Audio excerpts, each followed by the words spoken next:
did it in the SEC championship game, but sustaining that over the long haul, they just didn't quite do. And I don't know. I mean, I don't know. I'll save something for the rest of the show. Senior Dog 54 says Saban is a narcissist, basically taking the Jimbo Fisher page here, trying to throw cold water on Kirby and UGA winning the national title.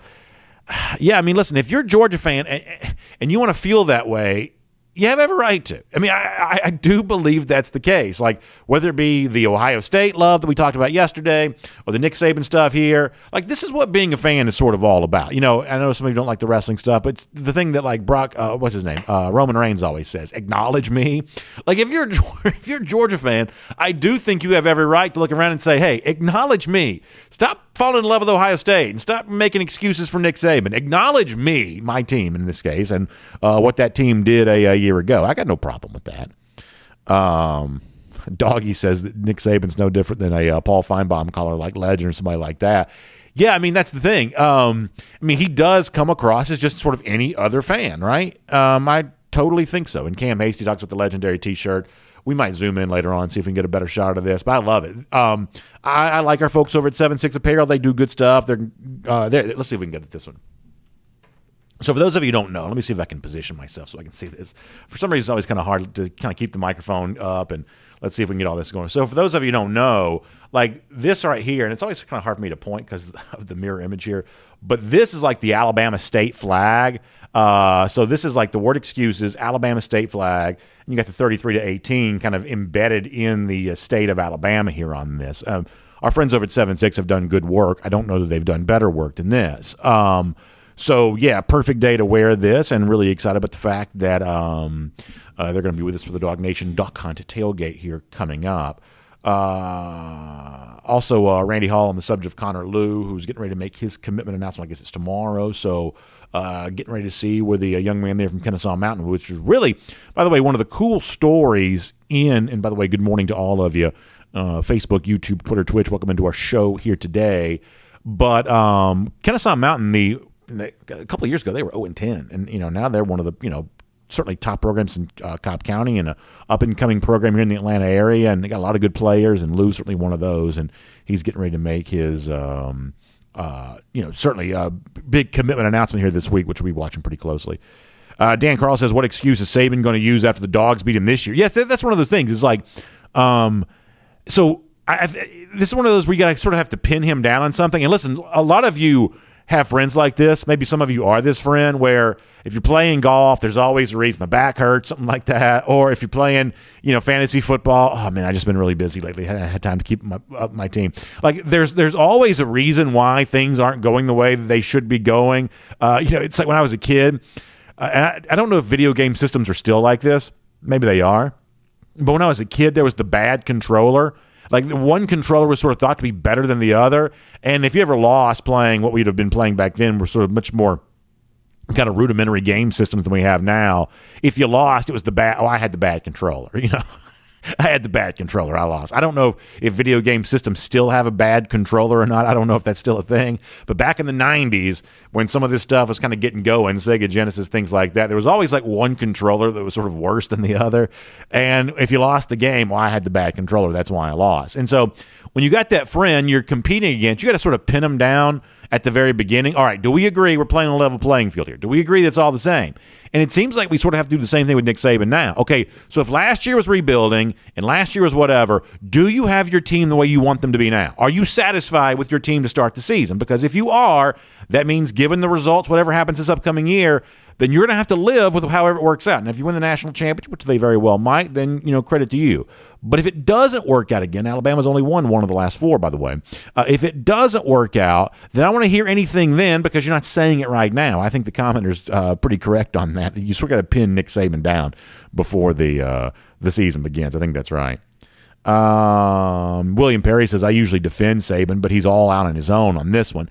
Yeah, William, I think that's probably the right course to take because obviously Nick Saban is a great coach. I mean, no one can deny that. But this just isn't conduct becoming. This is, the word I use sometimes, presidential. This isn't very presidential for someone who's supposed to be a leader of men. This is not very presidential from Nick Saban. That's true. Randy Hall mentions the idea of Eddie on a T-shirt. You never know. Let me just say it this way. You never know what might be coming down the pike here very, very soon. You never know what might be on the way on all of that. All right, we have got to get started. Wow, we got so much to do today.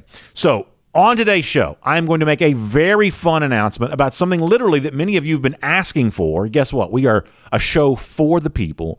We today are going to give you what you've said that you wanted, and I'm going to tell you about that before we're done here today. ESPN has given some very interesting praise to Jalen Carter. It's a little bit of a follow-up for what we talked about yesterday, so we're going to do some of that. Also, when Terrence Edwards stops by for a Marlowe's Tavern Insider Update, I'm not going to be in Athens today when Kirby Smart does his introductory press conference to begin the season, but I was sort of thinking about the questions I would want to ask if I was there. And ironically, all of them are kind of centered around the theme of coincidences. Here's the thing that has happened. Is that a coincidence or is there something to this? And so the questions I would like to pose to Kirby Smart, if I was going to be there in person today to do that, I'm actually just going to pose those to Terrence Edwards and let him answer them however he wants to. I think that's fun.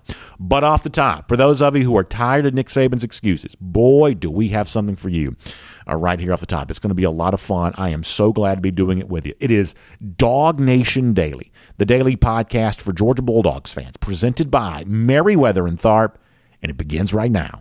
Today's episode of DawgNation Daily is brought to you by Merriweather and Tharp, your source for Georgia divorce. Find them online at theatlantadivorceteam.com. Presented by DawgNation.com. This is DawgNation Daily, the daily podcast for Georgia Bulldogs fans. Here's your host, Brandon Adams. Nick Saban in the news, and it kind of reminds you of some of the stuff that's been going on here over the course of the offseason. And I realize that by the time we get to August, a lot of folks have done a lot of things, right? Summer's kind of busy for a lot of people. You're kind of bouncing around. There's a lot of stuff that's going on. And sometimes, you sort of forget everything that's kind of transpired in recent months as college football's kind of, as far removed from games being played as it ever is. But, of course, around here, we never stop talking college football because really college football never stops. And so for those people who've maybe been less plugged in over the course of the last couple of months, I want to bring you up to speed on why something that happened yesterday involving Nick Saban kind of matters. There's a thing that Georgia fans have sort of noticed, that in the aftermath of Nick Saban losing the national championship game, it sort of seems like he's been making a lot of excuses for why that is. A lot of Georgia fans have had their turn and kind of say, hey, that doesn't sound like the kind of thing that a winner would say or a leader of men would say. This sort of sounds like excuse making. This sort of sounds like loser talk coming from Nick Saban. And we've kind of chronicled some of that kind of stuff along the way. And there was one moment earlier this summer where it almost seemed like Georgia coach Kirby Smart gave a response to this. Now, he wasn't mentioning Saban in particular, but the words that he used seemed to have a little extra resonance. And we kind of twisted that just a little bit to let that be sort of the response from Kirby Smart to the excuse making that Nick Saban had been delivering. And let me set this up this way. So Kirby earlier this summer was at that celebrity golf tournament, which takes place in Birmingham each and every year. It's connected to the PGA Tour Champions event, one of their majors, the region's tradition. And the sports radio station in Birmingham, WJOX, Greg McElroy, Cole Kubelik in the morning, were interviewing Kirby. Now, Greg actually wasn't there. He was playing golf. And so this sort of turned into this thing about Greg's golf game, the former Alabama quarterback, radio host, also ESPN analyst, but radio host there in WJOX, about having to hit on the range before he went to the golf course and things like that. And Kirby's joking around with the other host, Cole Kubelik, joking about Greg. They obviously know each other. And so Kirby went into this whole deal about how he didn't like any kind of excuse making when it came, in this case, to playing golf. That, listen, Greg, Alabama quarterback, by the way, so there's a little bit of a tie in there on that. Don't use the fact that you didn't hit on the range. Don't use all of that. That's just not, what I want to hear. And, Kirby was very emphatic about his distaste for excuses. And we sort of said, well, you know what? This kind of fits in pretty well with some of the stuff that his arch nemesis Nick Saban's been saying over the offseason. So what do you say we sort of construct a Kirby response to some of the excuses from Nick Saban? We had some fun with that earlier this summer. Let me give you a reminder for those who may have missed it. All right, we lost the national championship game, all right, because basically, we had three corners out, both starters and the best backup. I'm not an excuse guy. All right, so we're playing with some guys that didn't have a lot of experience. And it eventually got us in the fourth quarter. No excuses. All right, and we had the kind of team where we had a really good quarterback, and we wanted to have skill guys that they couldn't guard. So we had two that were really, really good, Mechie and J-Mo, and they both got hurt. It's nothing worse than listening to somebody make excuses. Kirby Smart says there at the end, there is nothing worse than listening to someone make excuses. Well, guess what? To the ears of a lot of Georgia fans, it certainly sounded like yesterday that Nick Saban's not done yet when it comes to making a bunch of excuses for what went wrong for his team a year ago. Because ironically, he was back once again on the radio station there in Birmingham, WJOX, and it sort of seemed like yesterday, in the midst of kind of talking about his team for the upcoming season, it sort of seemed like to some Nick Saban made another excuse for why Alabama lost last year. Listen to the description that Saban gave yesterday of his team from 2021 that came up just short in comparison to the Georgia Bulldogs, once again from WJOX. Last year we had kind of a rebuilding year, so we should have 9 starters back on offense, 9 on defense, but 6 guys go out early for the draft, so now we have 5 back on offense and 7 back on defense. So that in and of itself creates a few more question marks, but it also creates opportunity for other players to be able to shine in the program and contribute in a positive way. So nobody knows for sure how all this stuff's going to sort of come to fruition, but that's the part of the excitement and challenge that we have to try to develop a team. So the thing that fires up some Georgia fans, and I think justifiably so, and I would say me included, is the idea that Nick Saban says last year was just a rebuilding year. You know, listen, last year was a rebuilding year. We had, trying to figure some things out, whatever else. And a lot of Georgia fans kind of perk up at that and say, hold on. This just sounds like just another excuse from you for why your team didn't win the national championship a year ago. And I don't mind telling you this. If Gump Hump 69 had gone on Bama Online and said this there, it'd be on Message Board Geniuses, that Twitter account that kind of makes fun of dumb message board comments. That'd be on Message Board Geniuses within the hour, okay? Because that's how dumb that comment, I believe, is. But somehow when it comes out of the mouth of Nick Saban, there are these Saban simps in the media who just lather themselves now. Oh, you done gone and done it. You done made Nick Saban mad, and he's got, a warning for you that last year was a rebuilding year, but he's coming for you here this year. I cannot tell you how silly I think all of that is. And it is not conduct, becoming for a guy like Saban who's supposed to be a leader of men here. The one thing I've told our video audience a couple of times is that the entire fascination for me with Saban this offseason is, for as much as he's won, and there's no doubt that Saban has won at the kind of rate that at one point in time I probably thought was impossible in college football.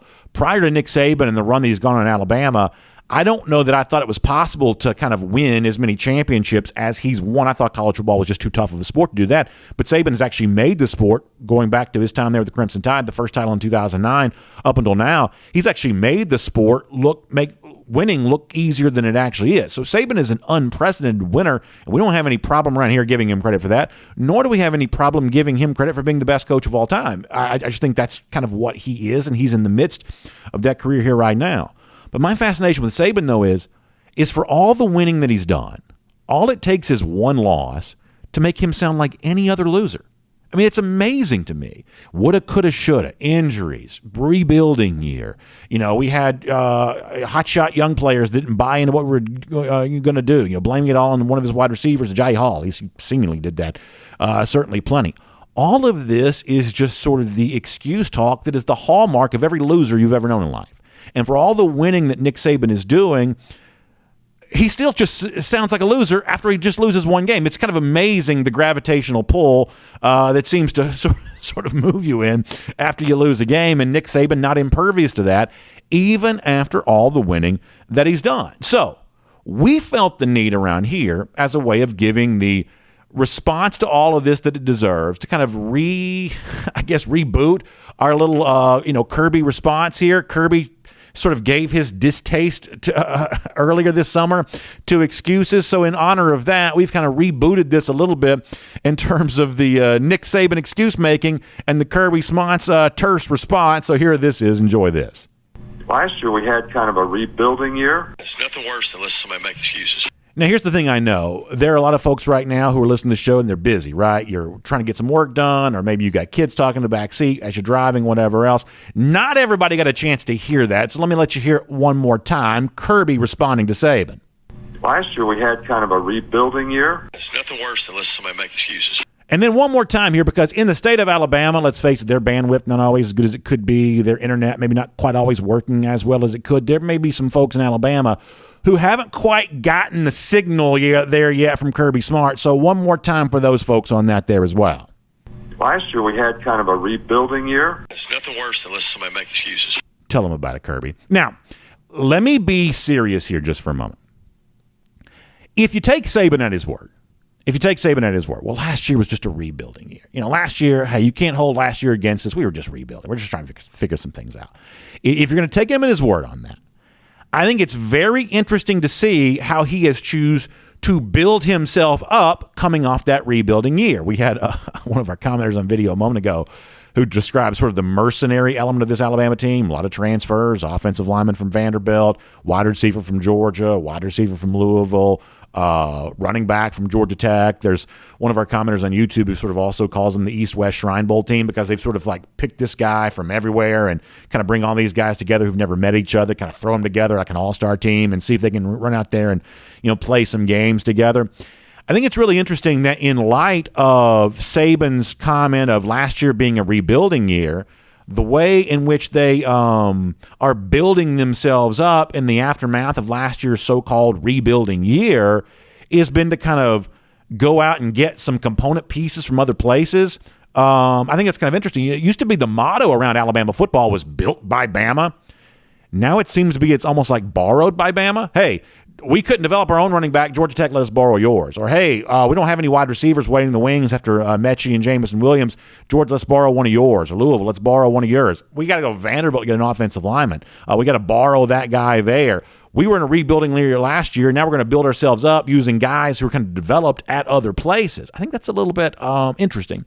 And Saban himself in this same interview acknowledges this to a degree. He admits that there are some challenges related to all the transfer players. And he talks about this in other places, but he admits his team's kind of the same way there as well. So this is kind of the serious football point that came out of the comment that Saban said about rebuilding, which is that, hey, when you look around, nobody really knows how well all these transfers are going to work together, including the ones that are supposed to sort of get Alabama over the hump of the embarrassment of what he calls a rebuilding year from 2021. This is Saban again from yesterday. I think maybe people don't realize that even when we did summer scouting reports this year on other teams, much more difficult to figure out how all the changes on a roster is going to really impact the success of a team.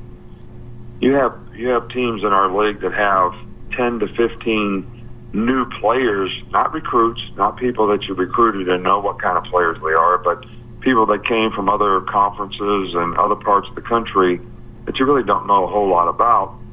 We have 5 guys on our team that all could make a significant impact. Those that have been here have made an impact in a positive way. So how that's going to impact our team and other teams is really probably a question mark that I'm sure a lot of coaches are wondering about. So let me try to make sort of a serious point and as objective as I possibly can here to kind of wrap up all of this. I said this yesterday. If somebody wants to predict Alabama to be better than Georgia, that's a valid opinion. It may turn out to be true. They played twice last year. Alabama won once. Georgia won once. In the previous meeting, since Kirby's been at UGA, Alabama has won those. So it's not like you are without evidence to suggest that Alabama could be the best team in the country for this upcoming season. And maybe Alabama plays so well this year that it does make 2021 look like a so-called rebuilding year. That's obviously a possibility for Alabama this upcoming season. We don't deny that. But once again, when you look at the unanimous way in which Alabama is sort of being treated as a sure thing, they're going to be the preseason number 1 in every poll. I don't think anybody is considering what Saban acknowledges right there, that in the so-called need to rebuild or reload or at least replenish the roster with guys who are no longer at Alabama, they had to go to other programs to get those guys. And Football is a team sport, and in team sports, chemistry matters. And sometimes, you see this in the NBA all the time, sometimes the so-called super team doesn't quite come together the way that it's supposed to. And there's at least some chance that that is also true for Alabama here. In other words, when people look at Georgia, they seem to see these sort of obvious issues, at least in their mind, of, you got to score more points, or you got to replace, what you lost on defense a year ago. These flaws, as certain people seem to see them, are too glaring to make Georgia the preseason number one team, and somehow seemingly everybody has a unanimous opinion about that, which I always think is kind of weird. But when it comes to a program like Alabama, much the same way we talked about yesterday about Ohio State getting undue benefit of the doubt, when it comes to a program like Alabama, it's almost as if Nick Saban, because of all the winning that he's done, has earned the benefit of the doubt of, well, Saban's going to figure out how to use all these transfers together. This won't be a problem for Nick Saban because he's just sort of leveraging the modern tools of the game to kind of benefit himself right now. But Saban says right there, hey, it's not quite so easy. You got to figure out how all these guys play together. And the teams that have even more transfers than we do, they're going to have to figure that to an even greater degree than we do. Saban said that in his own words right there. And I think folks should take that seriously. Nick Saban says last year was a rebuilding year. I don't think many people believe that, but let's just take him at his word there for a moment.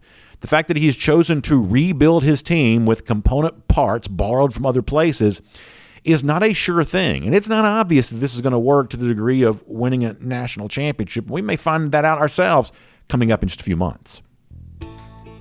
My name is Brandon Adams, and this is DawgNation Daily, the daily podcast for Georgia Bulldogs fans, presented by Meriwether and Tharp, and glad to have you with us today, no matter how you get to us, live on video, 10 a.m., Facebook, YouTube, Twitter, Twitch, or on the radio at noon, Athens Sports Radio, 960 The Ref, or a podcast. Apple, Spotify, all the various podcast platforms, lots of ways for you to get in touch with the program. We just really appreciate you doing that, no matter how you choose to make our show a part of your life. We're just glad you do. And we are so thankful for our friends at Meriwether and Tharp for making it possible there as well. They're going to be a part of our DawgNation.com tailgate coming up. Pretty much all the fun stuff we do, Meriwether and Tharp's a big part of that because we love Bob and his wife Ashley, one of the partners there, and we love a lot of the folks who obviously work there at Meriwether and Tharp. And we're grateful to have fun with them. We're grateful, for all that kind of stuff. But also the thing that we love there as well, for times in life when things are not quite so much fun, Meriwether and Tharp is certainly there for you there on that. We're talking about divorce. It's one of those words that just kind of has a little extra heavy weight to it, sort of stops you in your tracks when you hear it, and I do realize that. And I think when you find yourself in the situation of a divorce, it sort of feels like sometimes like a lose-lose situation, like, just even acknowledge you have to go through this sort of makes you feel like that there's a loss on the horizon for you. And while the relationship itself may be coming to an end, you can set yourself up to win in the future based on how you handle this situation right now. There's obviously things that you maybe wish weren't true about the present moment, but you can deal with this in the present to make the future really look like the kind of win that you want it to look like. And that's what Meriwether and Tharp is all about. That's why I cannot recommend them more heartily, and why I really encourage you, even if this is something you're even thinking about as a possibility for you, educate yourself about the process. You owe it to yourself to know the facts here. You owe it to yourself to know kind of what's at stake and what's going on and how you can leverage this current moment for a better future for yourself. The website, theatlantadivorceteam.com, gives you a chance to do that. That's theatlantadivorceteam.com. You see tons of free resources. You see a chance to connect with one of their attorneys with a free initial phone call conversation.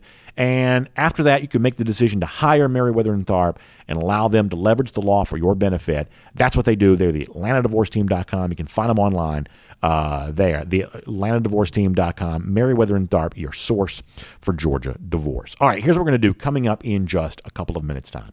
We're going to have Terrence Edwards on the program here today. And while Terrence is on the show, I'm going to make an announcement to all of you that I'm really proud of. Something that a lot of you have been asking about. When are we going to do this, BA? Well, today we're going to tell you when we're going to do it. We're going to do that here coming up in just a few moments. So that is really fun. Before that, though, let's go around the doghouse here today. Of course, it's presented today by our friends at ServPro. Glad to have them on board on the program here today. That's always a lot of fun to have ServPro back with us again for the 2022 season. And I want to go back to something we talked about just briefly a little bit yesterday, which is Georgia defensive lineman Jalen Carter. And the one thing that we've kind of said about Jalen Carter is what if he really does achieve at his sort of top end level projection? There's no doubt that Carter is thought to be, I think right now, the face of the Georgia roster. I think he's recognized as the best player on this team based on what he's done in his career up to this point in time. But what if he, and the comparison that was made yesterday was with Quinnen Williams, what if he has kind of a Quinnen Williams type year? That's what Pro Football Focus mentioned for him yesterday. And we talked about how if you're talking about that kind of year for Jalen Carter, you're talking about a big statistical year. You're talking about 8 sacks. You're talking about, nearly 20 tackles for loss. You're talking about a monstrous statistical year if that's what's out in front for Carter here this year. And for a Georgia team that obviously has a lot of stats to replace on its defense. This is a defense last year that didn't necessarily, I think, adopt a defensive posture. They weren't just trying to stop something from happening the way that you commonly think of defenses doing. They were going on the football field trying to make something happen, force a turnover, wreak havoc in the backfield, get a sack, get a tackle for loss. They were an offensive-minded defense, if you will, and Carter in kind of a Quinnen Williams role would be certainly a way to kind of replenish what Georgia does not have from last year's team. Well, it's kind of interesting. Another day and another comparison between Carter and Quinnen Williams and a couple of other big-time players there as well. Because what Jordan Reed, an analyst working for ESPN.com, has said recently is there is a case to be made, along with some other players there too, but in this case we're going to focus in on Jalen Carter. There is a case to be made that Jalen Carter could be the number 1 overall pick in the upcoming NFL draft. I want to read you here just a couple of sentences from Jordan Reed when it comes to Jalen Carter. He says the last time a defensive tackle was selected with the top pick overall came in 1994 as the Bengals drafted Dan Wilkinson. He says Ndamukong Suh, number 2 overall in 2011, Marcel Darius, number 3 overall in 2011, and Quinnen Williams, who we talked about, number 3 overall from the 2019 draft. They're the closest we've seen to a repeat of that this century. He says Carter is cut from a similar cloth and a prospect in a similar tier. Once again, that's Jordan Reed there from ESPN.com. Very interesting look at how Jalen Carter could become the next dog after Trayvon Walker a year ago to be the number 1 overall pick in the NFL draft. And I said before, whether he goes like 8th overall, 9th overall, 1st overall, whatever, barring some sort of horrible unforeseen circumstance, Jalen Carter is going to be not just a first-round pick this upcoming spring, but a very high first-round pick. That essentially seems to be the kind of prospect, to use Jordan Reed's word, prospect tier he sort of exists in. But it's the kind of player that Reed compares him to that once again kind of gets my juices flowing here a little bit. Quinnen Williams was a big stat guy for Alabama. And Ndamukong Suh, going back to his time at Texas A&M, was definitely a big stat guy there for them. These were impactful players that showed up in the stat sheet, something that not always defensive linemen do. But as we said, the best defensive linemen in the SEC do seem to bring a lot of stats with them. That's what Javon Kinlaw did in his final season in South Carolina. That's what Derek Brown did throughout his career there at Auburn. These were guys that were not just athletic specimens and run stoppers and things like that, but they were also impactful guys in terms of interior pass rush and getting after the quarterback. And I don't have to tell you this because most of you know enough about football to know this. When you do have a dominant pass rush coming from up the middle, it just has the potential of causing your entire, offensive sort of blocking scheme to collapse, right? Because all of a sudden you're moving bodies around. All of a sudden you're creating more opportunities off the edge. And all of a sudden that Georgia defense that showed a lot of teeth a year ago, if Carter has the kind of year that's being described there, it becomes a lot less difficult to imagine how Georgia could replicate a whole lot of that for this upcoming season there too. Maybe not as good as the 2021 defense, but as we've said before, the goal is not to be as good as Georgia was in 2021. The goal is to be as good as it needs to be in 2022. And to have a guy described by an analyst on ESPN as the possible number 1 overall pick, that's a pretty good first building block to maybe go out there and get that done. That is Around the Doghouse. It's presented today by our friends at ServPro, and I love what ServPro does for the folks in our audience. Such an important thing, and so glad to have them back with us as we tell about the fact they offer that cleanup opportunity for you when it comes to fire damage, water intrusion, things like that. You see a mess around the house, our friends at ServPro can step up, and their restoration specialists can clean it up literally like it never even happened. That's what you want, right? When you see these, things happen, you love your home. It's an emotional connection for you. When you see it damaged, you want to kind of wave a magic wand and make it all disappear. Well, ServPro can basically do the next best thing for you. They can get you back on your feet. So when fire or water damage strikes, I want you to call ServPro to help you immediately. They're going to set it up and clean it up like it never even happened. The great thing here is All their franchises for Serve Pro are independently owned and operated. That means you're doing business with someone who's got just as much of a stake in the outcome as you do. This isn't some company that's got, no concern, treats you like a number, something like that. No, these are independently owned and operated, companies here. Each of the Serve Pro folks, all their franchises, that's the way they're going to take care of you. Like you matter, like you care, like your home is just as important to them as it is to you. That's what Serve Pro is all about. So check them out, servepro.com. It's spelled SERV, servepro.com. They're going to clean up your water damage, your fire damage, the things that happen around your home.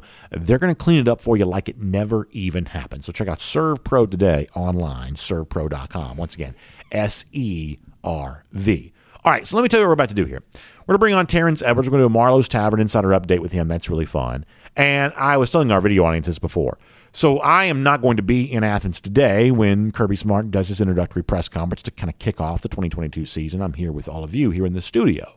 So I was kind of thinking about the questions I would ask of Kirby if I was there. And since I can't ask them to Kirby, I'm going to ask them to Terrence Edwards here. We're going to kind of see where all of that goes. Also, while Terrence is on the phone, I'm going to make a big announcement for a lot of you who've been asking, BA, when you all going to do blah, blah, blah? Well, I'm going to tell you today when we're going to do it. It's a lot of fun. It's a busy show. We got some great stuff going on, and we're glad to have you with us for it. In fact, let's do it right now. Terrence Edwards, a Marlowe's Tavern Insider Update right here on DawgNation Daily.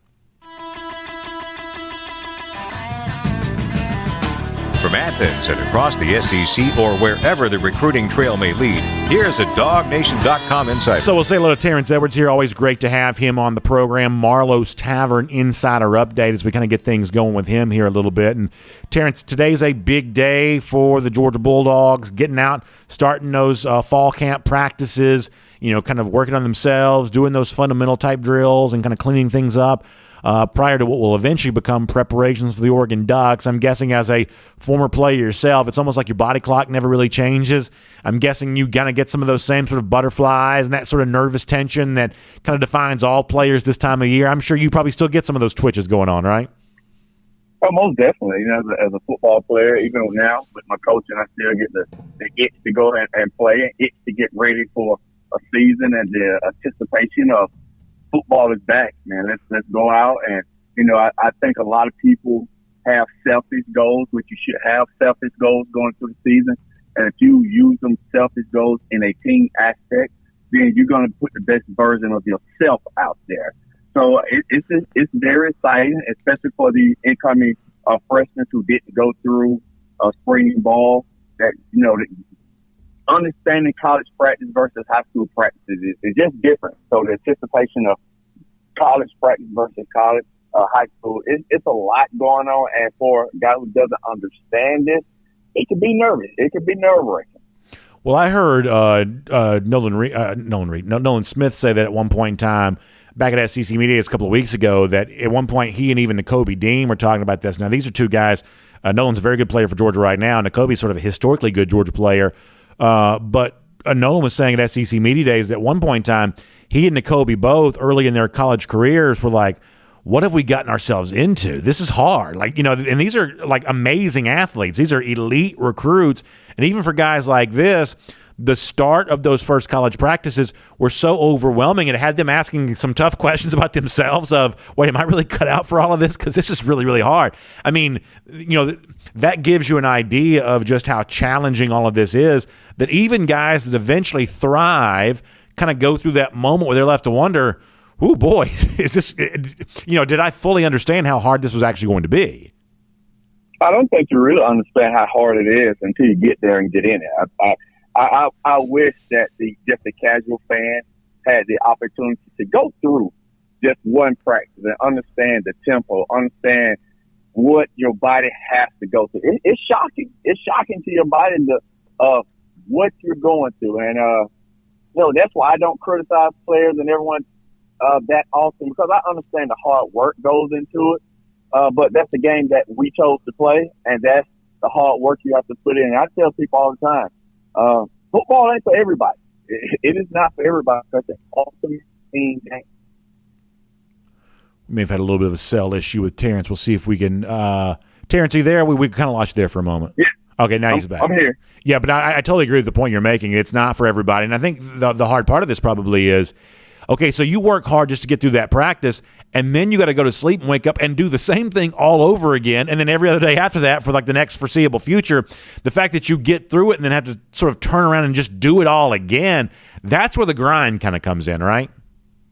Most definitely. I was at just recently, had opportunity to work with Buck Bellew and his quarterback camp, and I was just telling some campers there that once you step foot on campus, your life is mapped out for the next 3 or 4 years, and it's very repetitive. Every day, wake up, practice, school, study hall, eat, find some time for social life, go to bed, wake up, and do it all over again. So your life is basically mapped out for the next 3 or 4 years, and it's a grind. I mean, it's very tough trying to get up in the morning knowing you got 5:30 a.m. workouts, and you got to be on there on time. Matt Drill's doing the one like it is very tough, and it's not for the weak. I tell you that it's not for the weak, and I've seen a lot of people quit, and they thought they wanted, but they walk away from it. No, I think that's exactly right. So one of the things I was kind of thinking about going into the start of Georgia practices is kind of a theme around things that have happened around Georgia recently and trying to figure out if that's a coincidence or not. I don't know why that theme has kind of been in my mind, but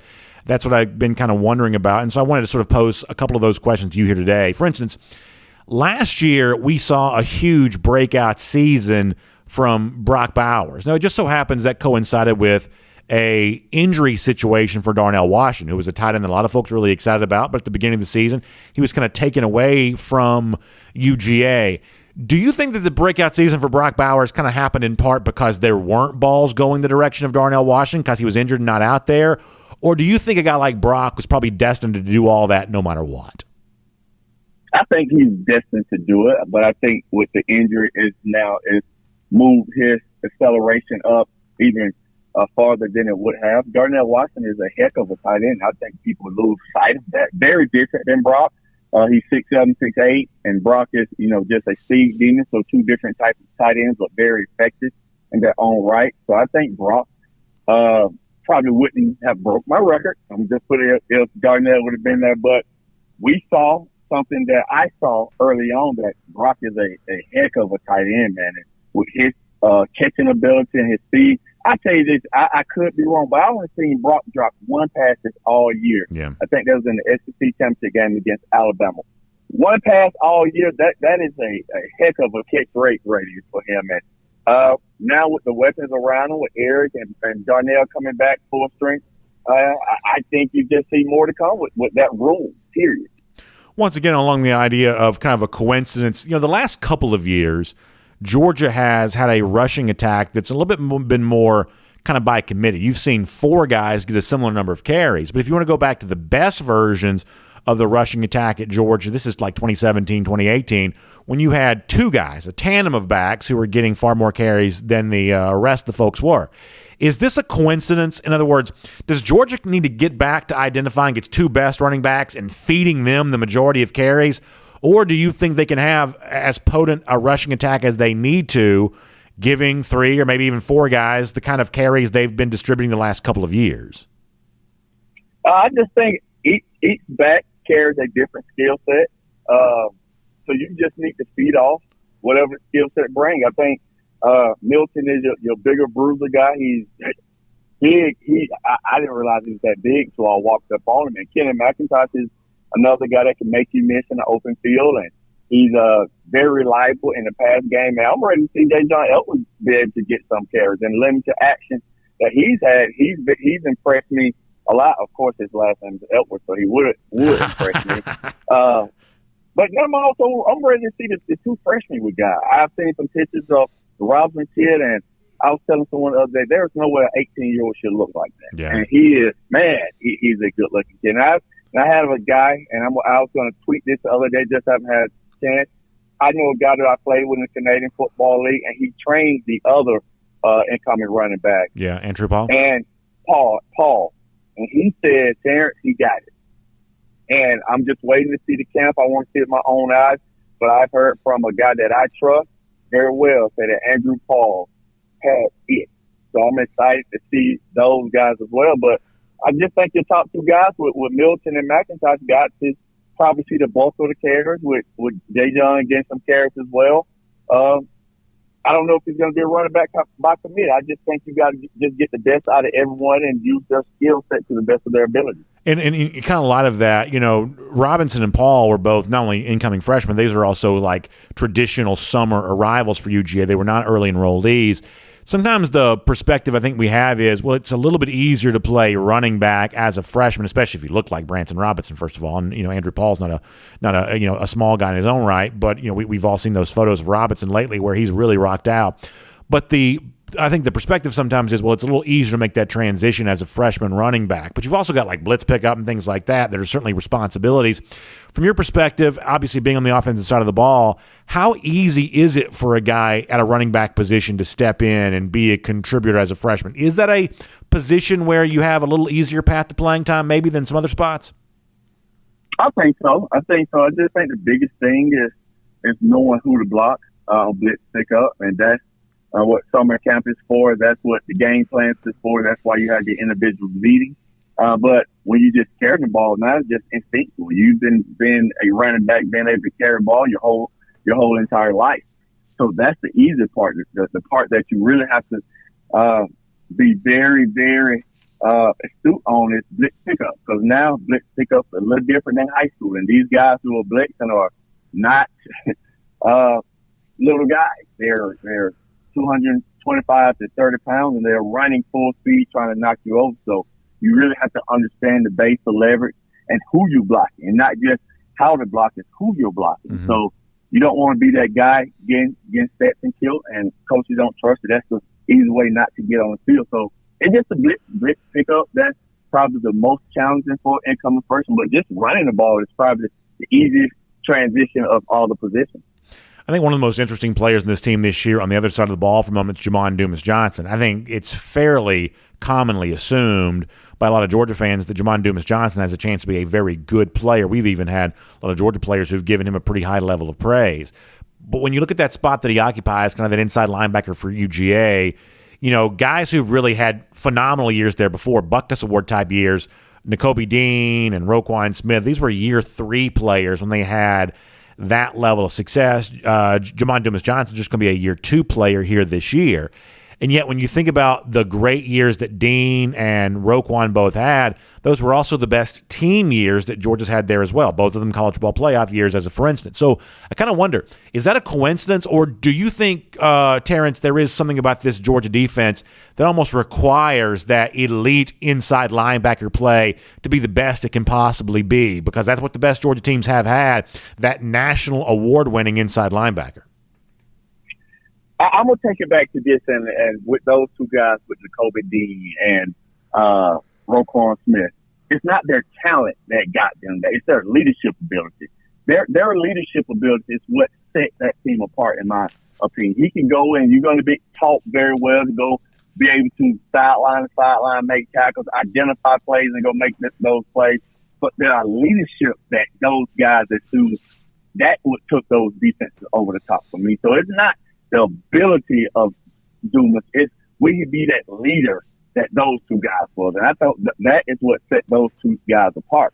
I mean, the linebacker that I played with, Tony Gilbert, was the leader of that defense. That's why we were so good that year, because when your leader is that middle linebacker and he commands respect from all the other 10 guys, your defense is going to follow him. So he has to be that leader, the hardest worker, the guy who put in the work film-wise. So he has the opportunity to study and watch Nakobe the way he moves, and hopefully he learned a lot from Nakobe to get. Now he's going to be that guy, so he has to understand the responsibilities that comes with that position. I think it's exactly right. I want to ask you another question about another Georgia player on defense here in a moment. Before that, though, let me remind folks, this is our Marlowe's Tavern Insider Update with Terrence Edwards. And a lot of you have been asking now for a while, BA, when is DawgNation going to be back at Marlowe's Tavern once again? Well, guess what? We got a big event coming up at Marlowe's Tavern very soon to kick off the 2022 season. And I am so excited about this. It's one of our favorite Marlowe's Tavern locations because they got a huge space that can handle a lot of dog fans. We've had some big parties here in the past.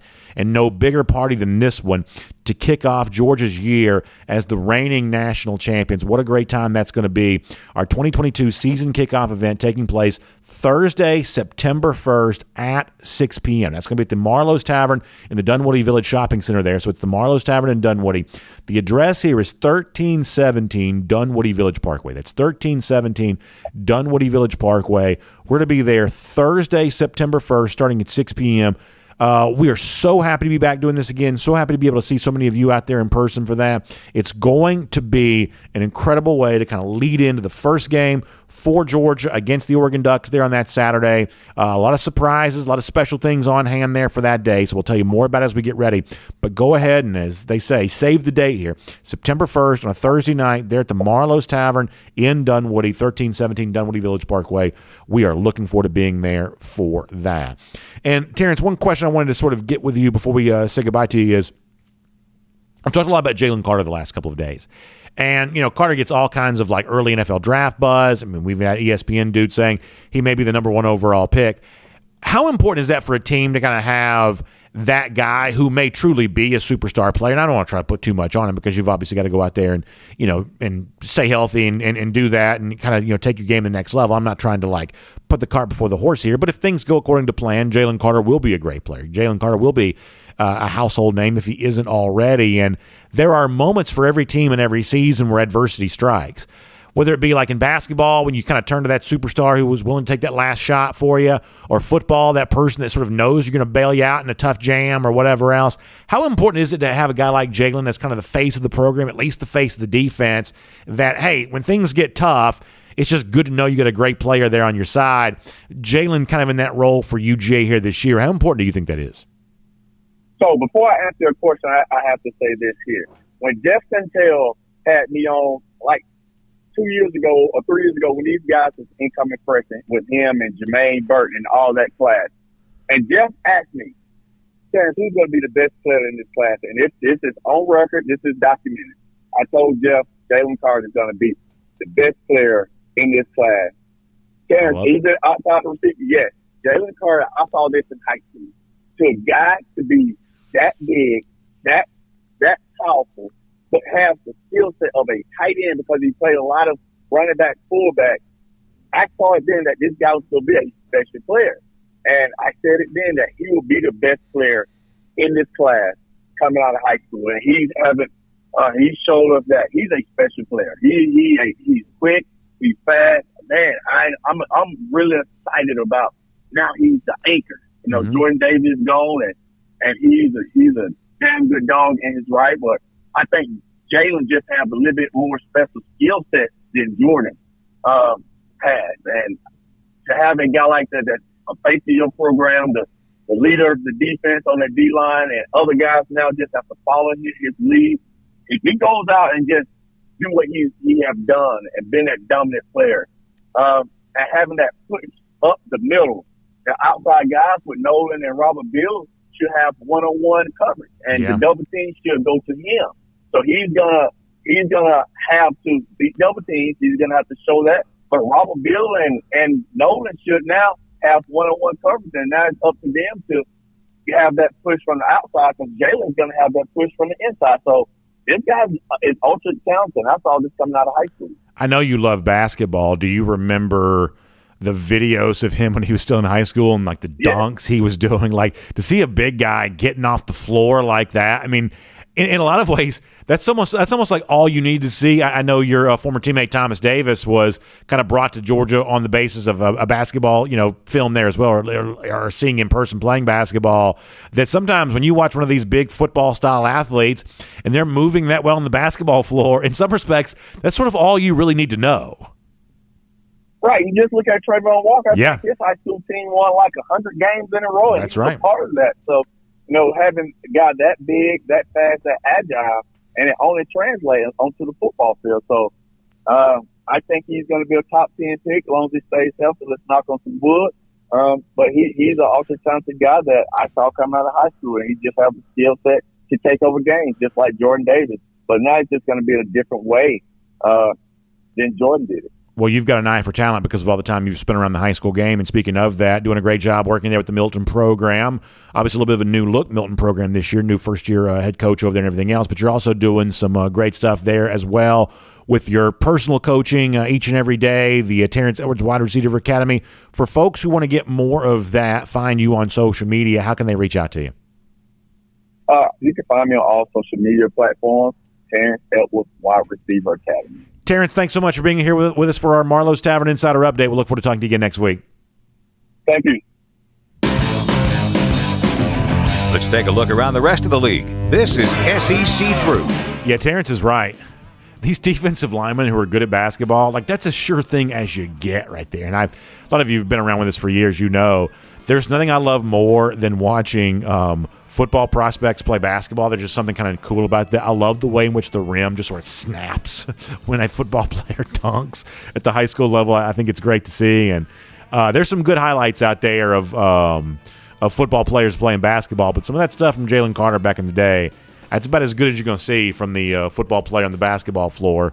No disrespect to any of the other folks who've done it, but Jalen was about as good as there was when it came to all of that. We got a couple of fun things here for you before we're done today. We've got another opportunity for you to hear about our Kroger 5-Star Kid winner. That's fun stuff. Also, a really cool thing that DawgNation's teaming up with for the Atlanta Braves on. We'll tell you about some of that before we're done here today there as well. A lot of SEC news to get to here, too. But before that, let me remind you that we are a cruiser on the SEC, courtesy of Royal Caribbean. Let me also remind you that we are coming to the conclusion, so you got to act now for a great savings opportunity from our friends at Royal Caribbean. This week, you can take advantage of a couple of cool offers. 30% off cruisers when you book your cruise, and kids sail free there as well. So you've been hearing me say, well, BA, I know how much fun you have on these Royal Caribbean cruise vacations. I know how much you love that. And you maybe have been kind of waiting for your time to sort of make your move.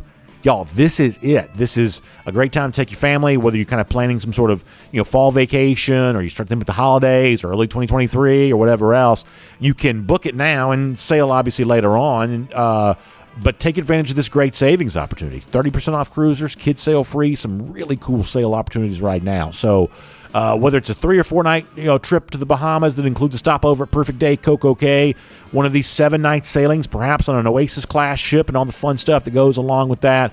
So many great things to do via a Royal Caribbean cruise vacation. Our friends at the Cruise and Vacation Authority can help you out with all of that. So check them out online, tcava.com. That's tcava.com. You can also give them a call, 770-952-8300. That's 770-952-8300. They got you covered to get you booked up and get great savings on a Royal Caribbean cruise vacation.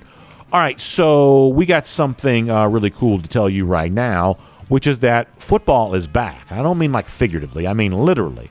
Tonight is the Hall of Fame game in Canton, Ohio. And not only does it provide us a chance to see 11-on-11 tackle football in its real form, or at least as close to as the preseason provides, but also a couple of former dogs in the mix here too. Jacksonville against Las Vegas. That means Trayvon Walker on the one side. That means Zamir White, the recent draft pick of the Raiders, on the other side.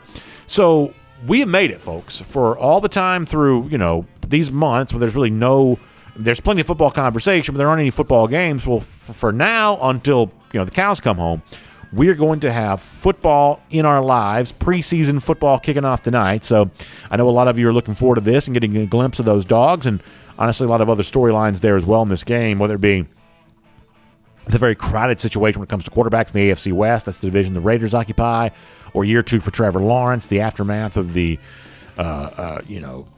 Urban Meyer debacle there for the Jaguars. So this game is kind of rich in storylines in its own right, but for dog fans, a chance to see Trayvon, a chance to see Zamir White. The Hall of Fame game tonight. Check your local listings for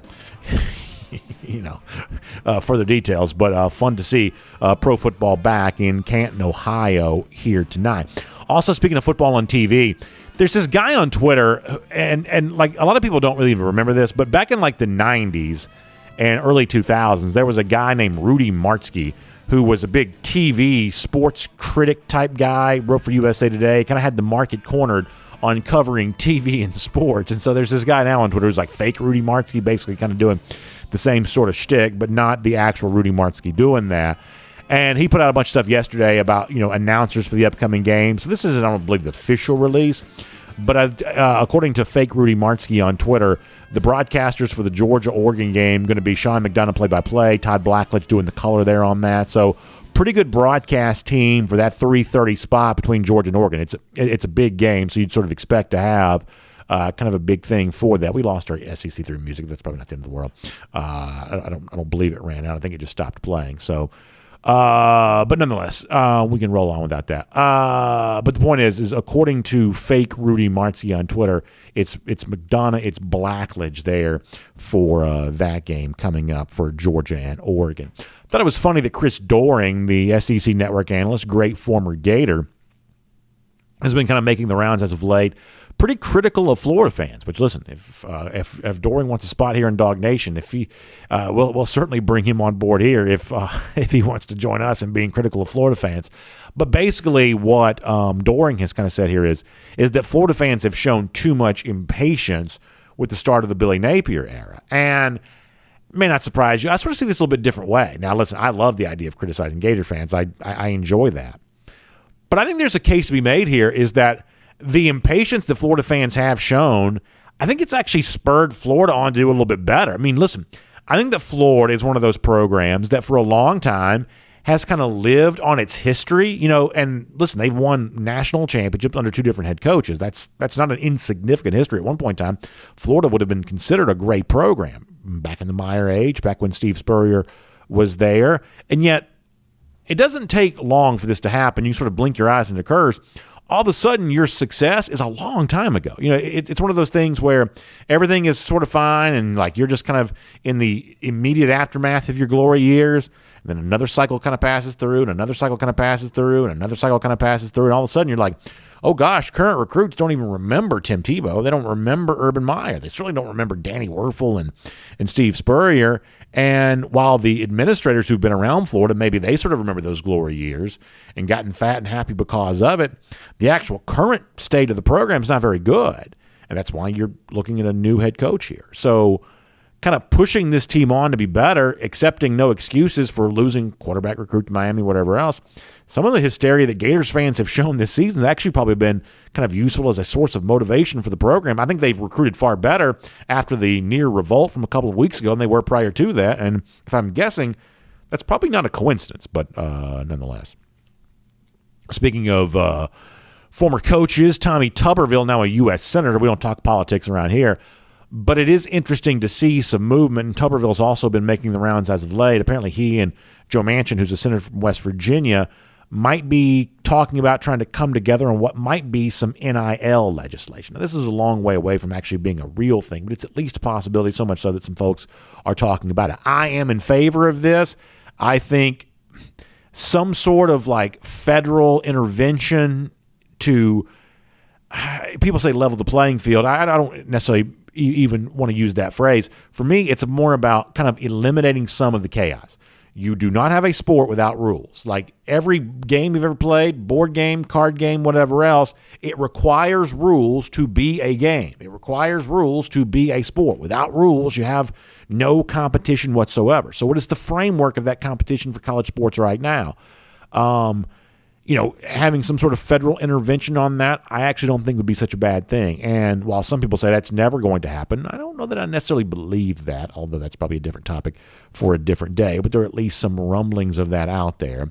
Wanted to make you aware of that, and that's as close to politics as we're going to get, and we'll make that cruising around the SEC, courtesy of Royal Caribbean. Now, coming up in a moment, I want to give you what is, at least for now, a little bit of bad news for a Georgia commit. We'll talk about that coming up. Before that, though, let me tell you about our Kroger 5-star winner for today. Excited to announce that Chris Brown is our Kroger 5-star kid winner for today, nominated by his uncle Tyler. I should say, Tyler Vinson as the 5-star kid. So when Tyler was 16 years old, he woke up one morning and couldn't move his arms or legs. This is a very, very compelling story here. So Tyler woke up that way. He was rushed to the hospital, then transported to Children's Hospital in Atlanta. He was diagnosed with GBS, with Guillain-Barré syndrome. Turned 17 in the hospital while learning to walk and use his arms, hands, and legs again. Don't you know that had to have been traumatic? He says he's worked so hard to get back to normalcy and even maintain that he will graduate with honors. What a great story. He says, this is his uncle speaking here. saying, I've been amazed, proud, and inspired by this young man who's overcome so much. I'm very proud to call him my nephew and family. He is definitely deserving to be called a 5-star kid. So congratulations to Tyler Vincent on that. He's been through a lot. And this is one thing that reading stories like this, Tyler's story and some of the others that we get, you're always kind of overwhelmed by what's going on in our audience. And there are good days, there are sad days, fun days, hard days, everything else in between. And so many of you are kind enough to let us be a part of that journey with you. And so we love celebrating that. In so many ways, that's what our 5-Star Kids promotion is all about. You know, guys like Tyler Vincent here and what he's been through, and the fact that even facing tremendous adversity, unbelievably traumatic situation, has shown a lot of toughness and a lot of resolve, and still telling a very good story with his life here throughout all of that. That's a very inspiring story. And so Chris Brown, congratulations to your nephew, Tyler Vincent, there on winning this award here today. That is certainly incredible stuff. And by the way, speaking of our friends at Kroger, as so many of the folks in our audience with kids going back to school today, in fact, my kids had their first day of school here today. So I was very happy to send them off in style. And of course, that's always kind of an emotional type of thing. And when you're getting sort of stocked up and ready to go for your own first day of school, your kid's first day of school, whatever else, our friends at Kroger got you covered on all that, whether it's lunchbox, snacks, school supplies, everything else in between.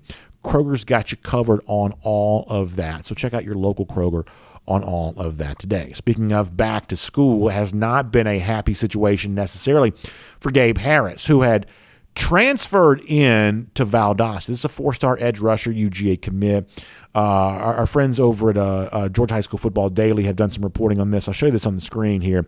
So according to what GHSF Daily has kind of reported on this, Harris has been denied his eligibility after transferring to Valdosta. And I guess the issue here is, according to the GHSA, which is the governing body and all this kind of stuff, that Harris did not make a true move, right? Like establish new residence in the Valdosta city system district there, and didn't really make an effective hardship claim for why he needed to make the move and be eligible there.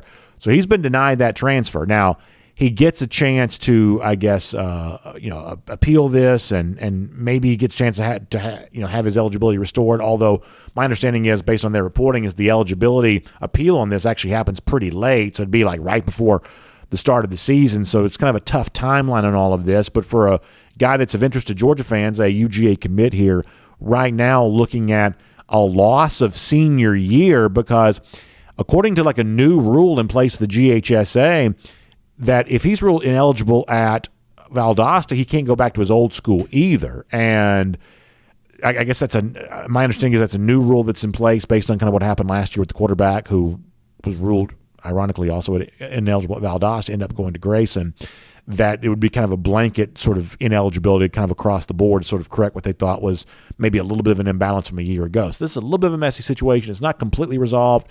There is a chance to have Harris earn that eligibility through appeal. Todd Holcomb and the team over there doing good reporting on this. But for now, Gabe Harris is staring at what might be the loss of his senior year for him. Wanted to be at Valdosta there, but as it stands right now, might not be able to do that, or at least based on the recent ruling from the GHSA, won't be able to do that. But he's trying to win that back on appeal. So we'll follow that story and give you more details on that as the details become available. Check out DawgNation.com in the near future. Speaking of DawgNation.com, by the way, we're doing a really fun thing at DawgNation when it comes to our friends at the Atlanta Braves. I want to make sure you're aware of this. It's, first of all, just kind of cool to sort of hear the voice of the fan, and DawgNation, we always want to present that voice. And one of the ways we're doing that is our DawgNation fan poll presented by the Atlanta Braves. Now, we've been asking all kinds of questions. Last year it was which player is going to have the best first-year impact. Got over 1,000 votes there on that, which is really fun. Also, our question here for this week at DawgNation.com is, who is going to be Georgia's toughest regular season votes? And you've got like 1,000 people have already voted on this there as well. So you can weigh in. Let us know who you think Georgia's toughest regular season opponent's going to be. Our buddy Connor was on the show on Tuesday. He was kind of complaining about some of the choices for the question the other day. So there's already kind of been a little bit of buzz around our DawgNation fan poll with our friends at the Atlanta Braves. But here's the real buzz around the DawgNation fan poll, and this is something you want to make sure that you're really aware of, is that each week somebody who votes and then submits their email after their vote's cast has a chance to win a family 4-pack of tickets to the Atlanta Braves here this summer. So we've been giving these away. That's been great. And each week that we do the DawgNation fan poll, someone's going to win that family 4-pack of tickets with the Atlanta Braves. You just got to sort of put your email in there and kind of register for your chance to win there on that. So if you'll go to DawgNation.com, you can find out more details on this. You can express your opinion in our DawgNation fan poll presented by the Atlanta Braves, and just maybe, you might also be a winner of a family 4-pack of tickets courtesy of the Atlanta Braves. So I hope you'll check all of that out today. Now, one of the things that we love is the fact that DawgNation just spreads far and wide, and you never get tired of that. And our golden shoe today is a celebration in honor of all that. I got a great tweet sent to me here this week. I want to show this to you on the screen. Christopher Jester checking in to say that DawgNation is everywhere, even in the marginal neighborhood right there in New Orleans. At DawgNation Daily, he tags me on that. It's good to see that Georgia flag flying right down there in NOLA, of course, New Orleans, the heart of SEC country. Some of the best moments in Georgia's program history have taken place right there in the Big Easy, and a lot of Dog fans living over there too, showing off those Georgia flags. This is also that time of year when a lot of these fan flags start being flown again, including the Georgia G. Boy, how good does that look in New Orleans? Good stuff. Christopher will make you a golden shoe winner for today. Lousy, stinking Gators, their flags are not flying high because it's been a long time since they've won a national championship. How about 4,956 days for them? And our Gator hater countdown, good Dog fans are Gator haters first and foremost. 86 days from right now, Georgia back in Jacksonville, beating up on those Florida Gators again. This is DawgNation Daily presented by Meriwether and Tharp. We will see you again tomorrow and on video. Time now for the R.S. Andrews Cool Down. R.S. Andrews, the one you turn to for your air conditioning, heating, plumbing, and electric needs. They show up on time. They do the work that's promised, the price that's promised. You can trust R.S. Andrews on all of that today. Air conditioning unit, they'll get yours tuned back up to factory fresh specs. You can trust them on all of that. Now, I have been rightly criticized for not only not starting with Facebook, because the truth is you can't start, everywhere every single day. But the last couple of days, I have been heinously late in getting to Facebook. So today, I'm going to right that wrong. I'm going to redeem myself by going to Facebook first, and we'll give them a good solid time here of expressing their comments, and then I'll shift over and see what they're arguing about on YouTube. Joseph Kennedy says Vandy's going to be our toughest game. So Joseph feeling pretty good about things here today. Dana Turk checking in. Always great to see her. Alan Verbanchik checking in. So honesty compels me to admit there is way too much drama going on with the Valdosta football program, and it's been going on now for a couple of years, and it needs to stop. Now, I really don't know what the Gabe Harris thing is. The program itself may not be to blame for that. But when you got Harris now, Jake Garcia before that, all the stuff that's been going on with the coaching stuff, dating back to even prior to Rush Probst getting the job, and a lot of you may be aware that Shelton Felton's the coach there now, so he's not without his own level of drama. But Valdosta as a football program is too storied, too proud to have off-field drama, and this needs to be the year when that kind of stuff comes to an end, I would say. But I also don't live down there, so who's to know what's really going on? And in the case of the Gabe Harris situation, I won't pretend to be an expert on that whatsoever.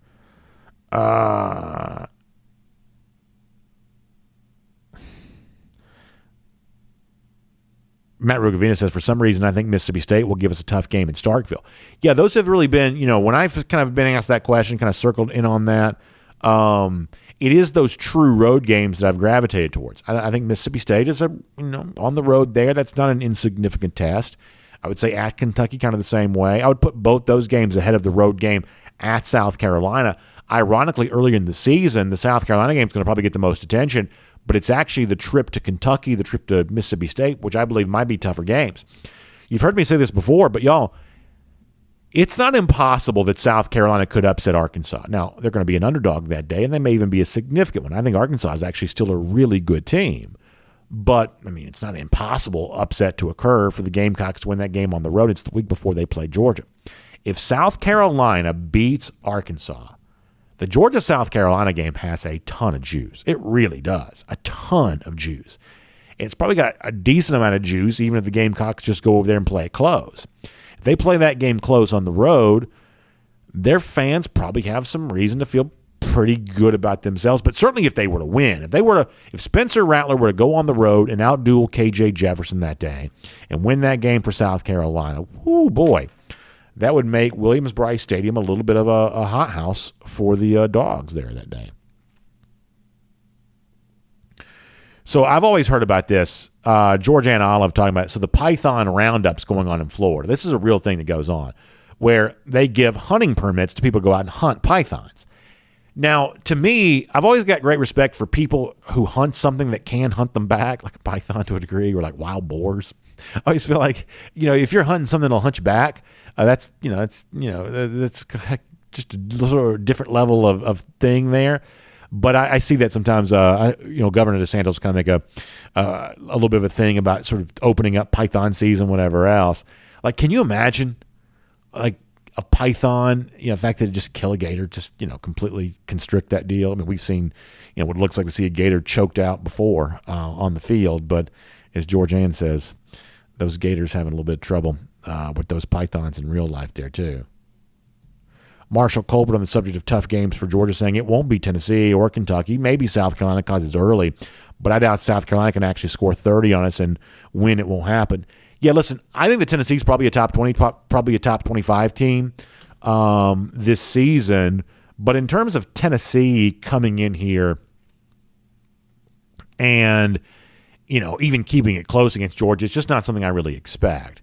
Now, there is one thing I am thinking about, though, when it comes to Tennessee. Now, I want to talk about this for a minute. So let me see if I can kind of kill enough time to pull up the schedule here. The thing that I'm kind of interested in for Tennessee this season is point differential early in the year. In other words, how dangerous will Tennessee be over the course of the season? I think their point differential may go a long way towards telling you that. For instance, they're at Pitt this year, a year after Pitt beat them at home. And the truth is like Pitt was actually a road favorite in Knoxville last year. It was not an upset last season for Tennessee to lose to Pitt. But Kenny Pickett and Jordan Addison, those guys, they aren't there for the Panthers anymore. So that's the kind of game on the road you could see Tennessee win. You probably would expect to see Tennessee win there. But do they win by 3? Do they win by 13, right? That's one of those things that would tell you a little bit about the Vols. How about Florida, September 24th? Once again, historically, Florida's really gotten over on Tennessee, but this year you would sort of expect that not to be the case. The game is in Knoxville, after all. But does Tennessee win this game by 7? Do they win it by 17? And I think when you start thinking about early in the season, the point differential by which Tennessee's winning, because I do expect them to win some of these early season games, but it's the point differential by which they win that I think could go a long way towards determining just how good they really are. A couple of more comments. Keith Folds and Joseph Kennedy talking about Oregon. I just don't have the Oregon game as a challenge for UG. I just don't. And listen, my mindset is irrelevant in terms of how the game plays out. Georgia obviously won't overlook them. Georgia obviously will take them seriously. And if the game ends up closer than it's supposed to be, it's not going to be because Georgia overlooked opponents, because Georgia, for the most part, just doesn't do that. So my mindset here is my opinion. It's not representative of what UGA's mindset overall is. They're obviously going to be laser focused, and I believe really tenacious on the field there that day. But my opinion is just, kind of a guy who gives his opinions for a living. I don't think Oregon's good enough to challenge Georgia, not in Atlanta. I don't. Let's see what else.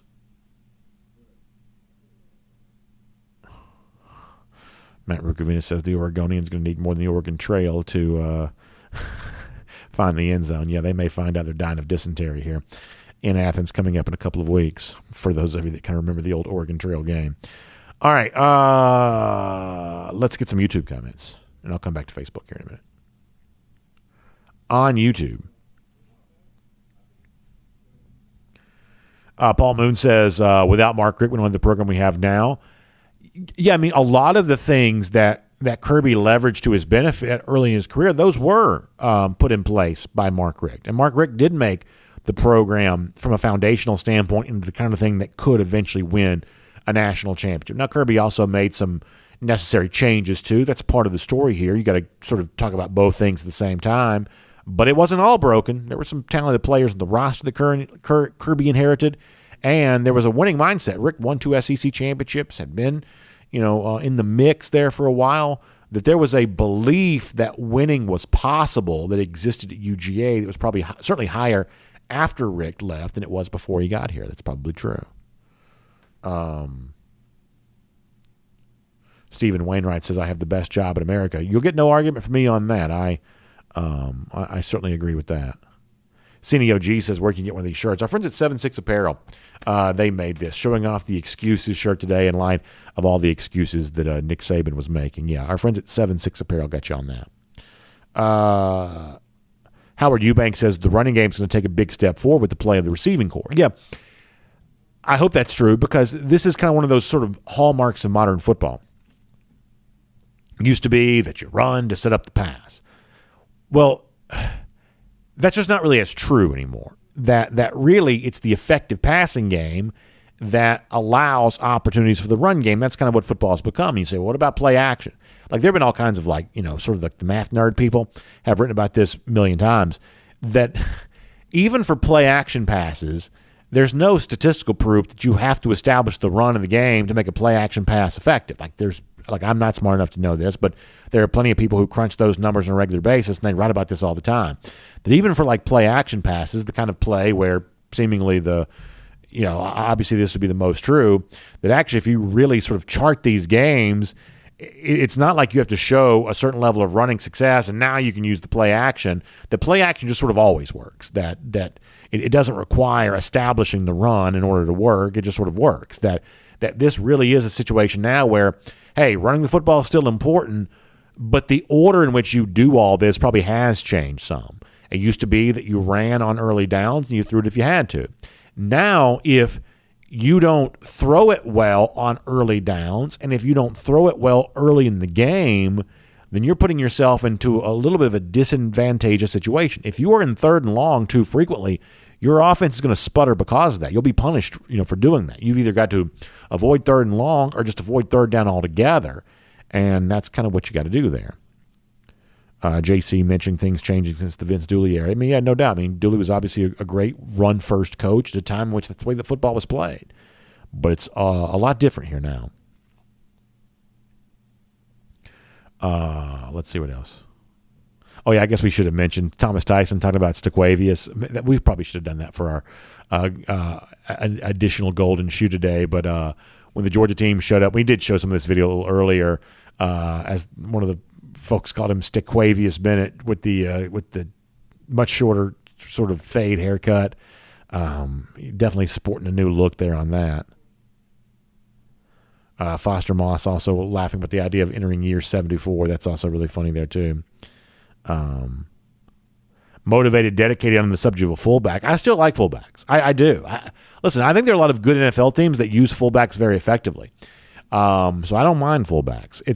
It's not a huge part of the college game anymore, but it's still at times a decent part of the NFL game.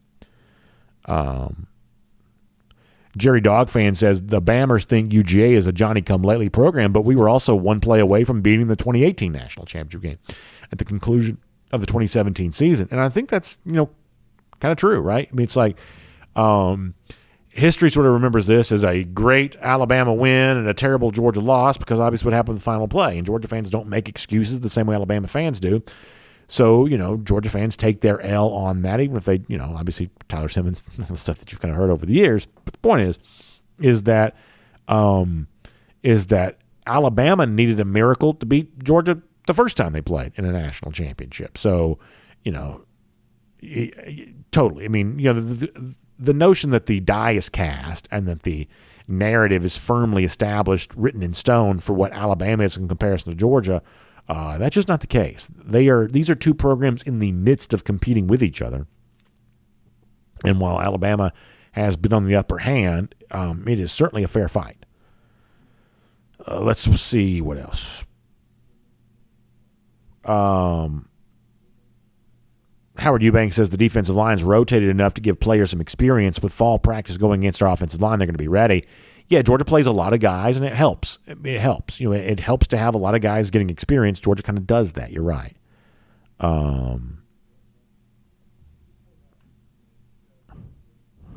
Foster Moss says, BA, wasn't Bama fully healthy when they lost to A&M? What was the excuse then? I think what Nick Saban says, well, actually, that was just a rebuilding year. Listen, we were just trying to figure some things out. We weren't really trying. Our eyes were kind of always set towards 2022 anyway. So, yeah, A&M may have beat us in the regular season, but, listen, there's only so much we can do with the level of talent we have right now. That's kind of that deal there. Frank Patterson says, if we get beat by the Shriners this year, it's because we are in a rebuilding year after having 15 players drafted. I was thinking about that, but this is not what Kirby Smart says. He does not say these kinds of things. He really doesn't. And he didn't really use COVID as an excuse in 2020 because that was really kind of Georgia's rebuilding year, was the 2020 season. No quarterback in the aftermath of Jake Fromm. But, to my knowledge, and if you've got receipts on this, bring them to me. But Kirby didn't really make excuses, for all of that. When in the COVID year, he had every right to. Look, if you look 17, 18, 19, 20, 21, this, what is that, 5 years, 17, 18, 19, 20, 20, 5-year track record. The only year that Georgia didn't win the East was 2020. Pandemic, weirdness, transfer quarterback that kind of, flaked out on you. You had every right to make excuses that season, but did Kirby ever really do that? I don't think he did. And over a fact that after the loss of the 2017 national championship game, he came back the following year saying, hey, we got to do more. We got to do more, basically challenging his players to do that. Now, they didn't. That's true. They didn't, follow up on that immediately. But it's like the mindset that they approached 2018 with kind of lingered into 2021 there as well, that given the thought of, well, I'm just a second-year coach. What do you expect from me? Or, hey, I hadn't gotten all my guys in here yet. We've only had, at that time, a couple of recruiting classes. Wait till I get my players in this program. He didn't say any of that kind of stuff. He just didn't. And I do think there's a difference there. Antonio Jones says, we've got plenty of game day players ready to make their mark. Don't count them youngsters out. They are hungry. Yeah, that's what this time of year is all about. We're going to hear somebody pop. We're going to hear, and, Georgia, listen, don't put it past Georgia. They're going to leak some of this stuff, too. The George Pickens catch from a couple of years ago when he made the circus one-handed deal, that thing that happened in a closed scrimmage, that wasn't a fan or a booster that put that out. At least I don't believe so.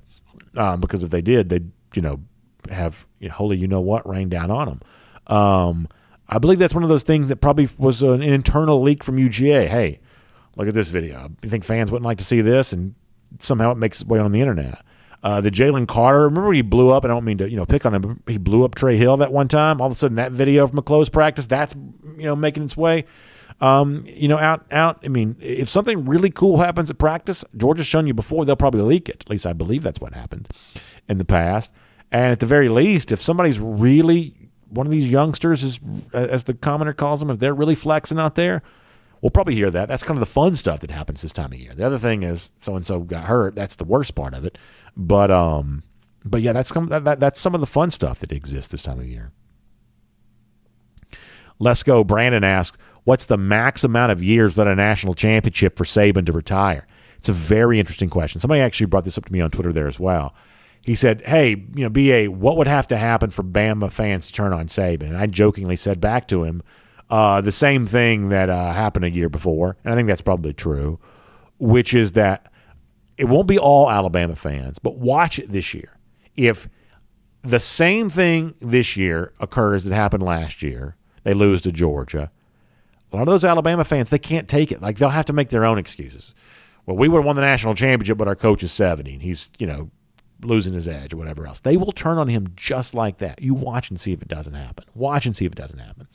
And Saban kind of knows this. It's one of the reasons why he sort of flirted with leaving Alabama before. At least, we've had, reports a couple of different times that he's thought about leaving Alabama since being at Alabama because he knows it's not a great place to be if you're not winning a national championship. And all those other national championships he's won won't give him insulation against criticism if he loses again. Because the thing that we're aware of that nobody else is they've only won one of the last four. Now, they've been in the mix every single year, but the only one they've won is the pandemic one, right? They're like LeBron. They got the pandemic title. The Dodgers, pandemic title, right? It's like,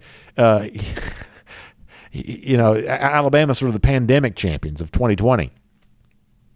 And that's the only one they've won since, they beat Georgia in 2017. Now, they won plenty before that, but let it be one title in 5 years. And all of a sudden, let's see how Alabama fans feel. I'm not saying that this would be Saban's last year, but boy, it'd accelerate that conversation, I think.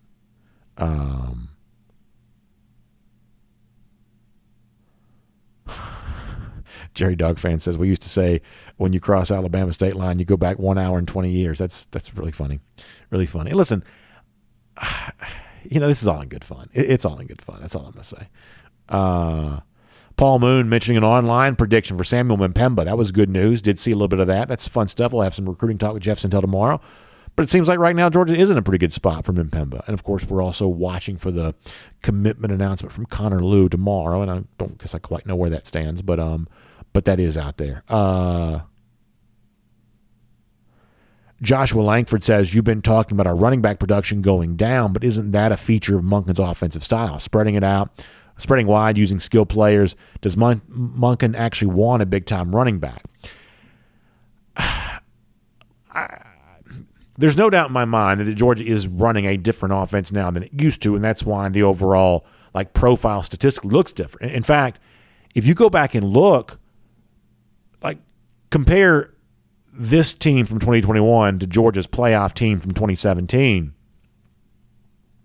This team, because it's the best comparison, right? These are two 15-game seasons. Well, Georgia threw it 100 and something times more this season, or this most recent season, this past season, 100 and something times more this past season than it did in 2017. So that's evidence of your point, that Georgia is throwing it more now. And so some of those statistical benchmarks you are going to have a harder time achieving because Georgia is throwing it more and throwing it better than it ever has before. But when I look at, okay, so how do you get to the next level? Because if you look at year two, I should say, if you look at the 2 years of Todd Monken, Georgia this past season scored about a touchdown per game more than they did in 2020 and about 10 points per game more than they did in 2019. They've had big year-over-year production in each of Todd Monken's first 2 seasons on the job. But if you want to do that again this upcoming season, if you want to go from 38, 39 points per game to 40, 42 points per game, I do think the spot where there is room for a little bit of value add is at the running back position. I do. Offensive line creating those opportunities, running backs busting through those holes and turning 4 and 5 yard gains into 10, 15-yard gains. I do think there's that opportunity. Now, you're right that Georgia's not the run-first team it was before. They are much more balanced there in that regard. But I still sort of think that when Georgia does run, there is an opportunity for more explosive runs. And I think when I look at, kind of why Georgia is where it is, it's the absence of those explosive runs that are the kind of example. Compare Tennessee here for a moment.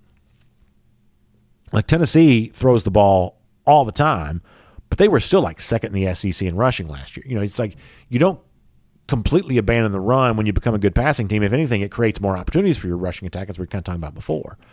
So, I don't want to see Georgia do things all that much differently than it's currently doing. If I had my wish, things wouldn't change all that much.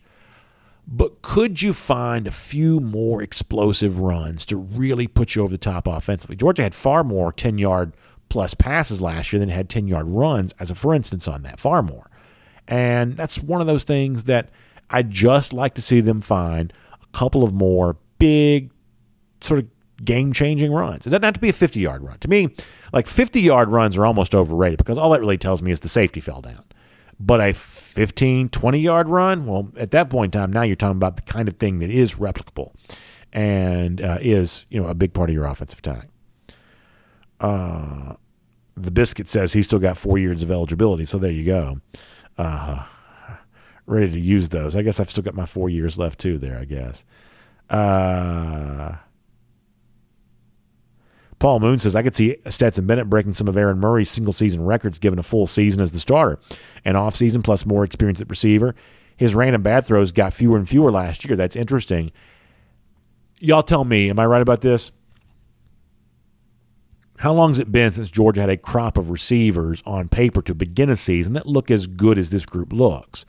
Now, the best individual talent from last year's team is no longer here, George Pickens, but the overall level of talent, whether it be guys like McConkey and Mitchell who've played and proven themselves better than their recruiting ranking, or guys that had some good recruiting rankings who are looking to kind of show on the field that they are that level of player, is this the best overall receiving situation that any Georgia quarterback has had since whenever you want to kind of go back to it? Maybe so. And if you're looking for a big statistical year from Stetson Bennett, that obviously helps. Good point. On DawgNation.com for a moment. Let's see what folks are saying over there.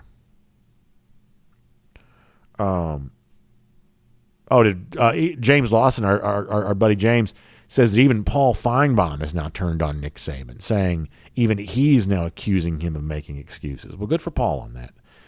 Nice to see him finally show a little bit of backbone. That's good. Randy Hall mentioning the future of Marius Mims. I don't know what Mims' future is. I'm talking about immediately, right now. But he's one of the most important guys you can consider here in this fall camp situation, because as a 5-star, as a guy that Georgia fought to keep, kept him from transferring, but it looks like Georgia's got its 2 starting tackles in place right now.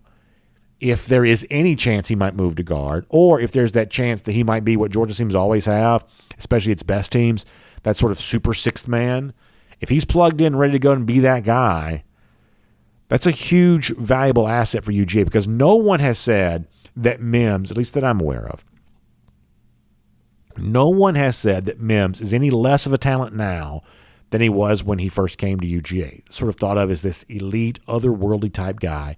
No one has said he's any less than that. No one has ever said, well, we've seen it, because sometimes this happens where you see a guy on campus, you say, I'm not quite so sure this is what we thought he was. Sometimes across college football that does occur. But the case of Mims, no one has downgraded their opinion of him that I know of, that I'm aware of. Certainly in the whisper campaigns that I'm a part of, whisper rumor mills that I'm a part of, I haven't heard any of that. That he's still thought to be a big-time prospect. Just simply a matter of finding the spot on the field for him, having a spot like that opening up. Broderick Jones took a spot last year, and that kind of puts Mims in the situation of trying to figure out where his spot is. I'd love for it to be guard. I don't know how easy that transformation could happen, or if that's in the works here. Maybe Georgia sees depth at tackle is so valuable you don't want to do that. Or maybe Georgia sees him like guys like Jamar Salyer and Cade Mays have been at different times in their career. The guy who just kind of plays wherever you need somebody to play. But it's it's a very interesting name to consider here during this camp. Herb Hamilton says maybe Saban needs to go ahead and contact Merriweather and Tharp for his divorce from Alabama after the Dogs win again this year. Yeah, I like that. Herb, you're onto something there with that.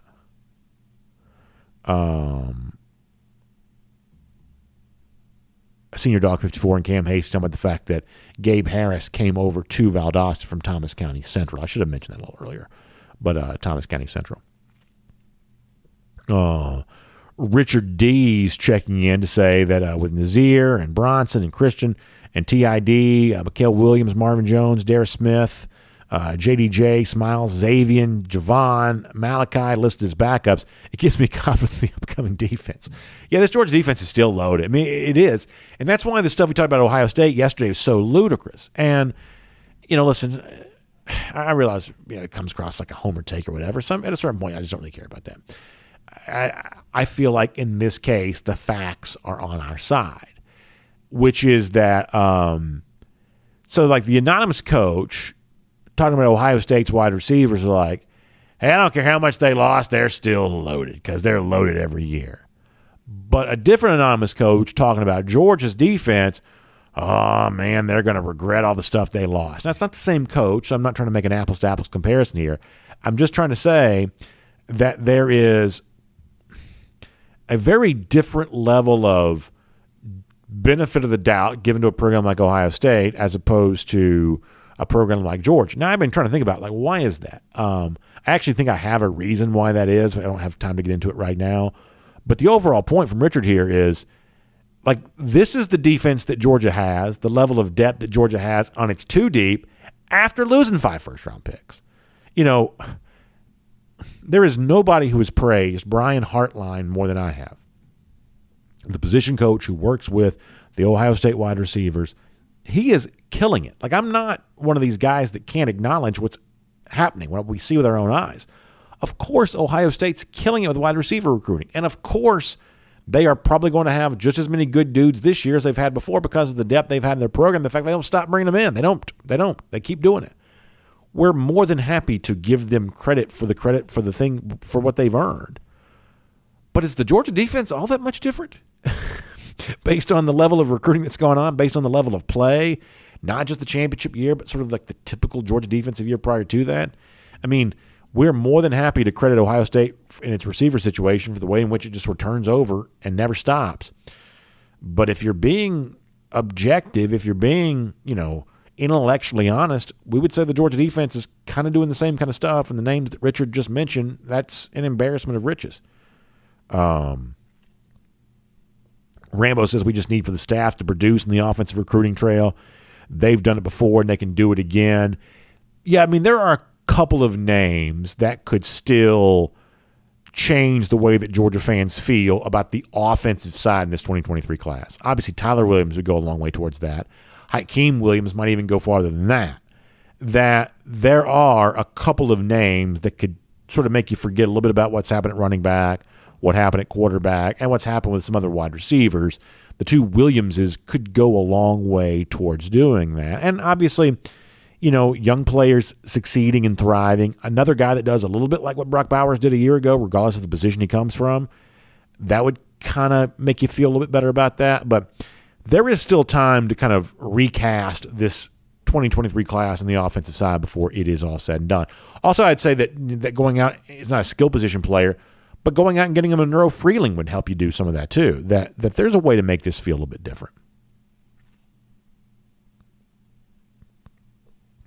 Last year, Jesse S. says, I made an epic rant before the Clemson game and fired up all of DawgNation. Will I please do another one to kick off this season? I'll have to go back and look at that and kind of remind myself of what that was. I'm glad that you enjoyed that. Listen, there's nobody that gets more fired up as the season gets here than I do, so we'll see if we can regain that same level of energy here. But thank you for saying that, and I would love to hopefully get folks fired up because there's plenty to be fired up about. There is. Dana Turk says, yes, we need those Williams kids. Yeah, you really do. And, we'll see how that plays out. But I think most Georgia fans feel pretty good about Tyler Williams, and I think most Georgia fans are kind of wait and see on Hakeem Williams. And that's why the Hakeem win, if it were to come, might feel a little bigger just because a lot of Georgia fans sort of think that that's a little tougher pull. Sandy Price says, please don't forget about Dominic Blaylock. Yeah, I'm a huge fan of Dominic Blaylock. I have to admit that I have had to kind of play catch up on his current health level, at least based on where it was after spring practice. Like last year, you sort of got the sense that he was getting a little frustrated. I think a lot of Georgia fans were just kind of wondering, wow, is this just going to be too many injuries piling up for one guy? Well, G-Day, spring practice, that just sort of didn't really seem to be as true anymore, that he seemed to be kind of healthy the way that you kind of wanted him to be. And Dominic Blaylock as a freshman was really good, playing in the shadow of George Pickens a little bit, but really, really good. And so, yeah, on that list of guys who might just be very good, Dominic Blaylock's kind of there.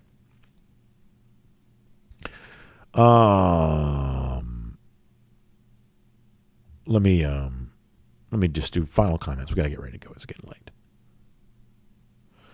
Oh, Lord, we got another one of these.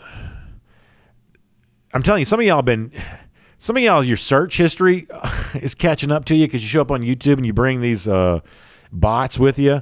Some of y'all need to clear your cache and delete your search history because you're messing up our YouTube comment section. Frank Patterson says, is it borrowed by Bama or bought by Bama? That's really funny.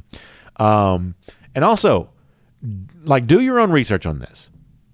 if we're going to say, Alabama has brought in all these free agents, go look at the NFL teams that spend the most on free agency. Look how well they typically do. Not very well. NFL teams build themselves through the draft. NFL teams build themselves the hard way, slowly over time. These teams that, the big spender in free agency, it's almost always Washington. It's almost always one of these teams that never wins squat. That's who spends big in free agency. Now, I'm not telling you that's what's going to be true for Alabama, but, big spender, the team that goes out and buys what it wasn't smart enough, good enough, capable enough to develop. In the NFL, those teams usually get sort of identified as posers, as imposters. And, there's some version of that, maybe for college football there as well.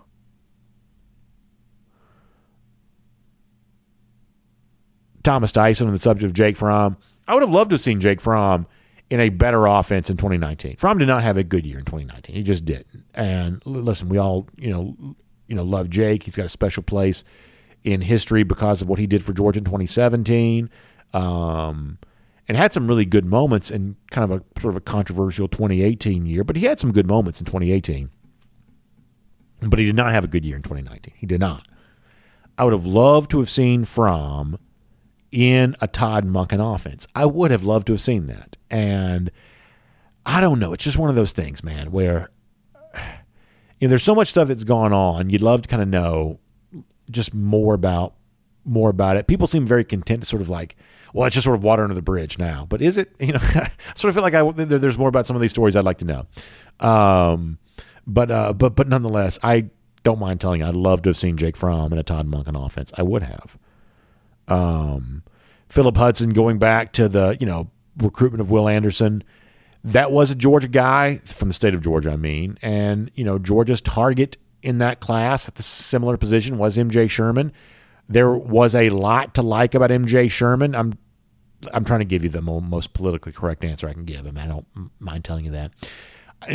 Look, obviously Will Anderson is probably the best player in college football. So when a guy like that leaves your state and goes somewhere else, clearly you're not thrilled about that.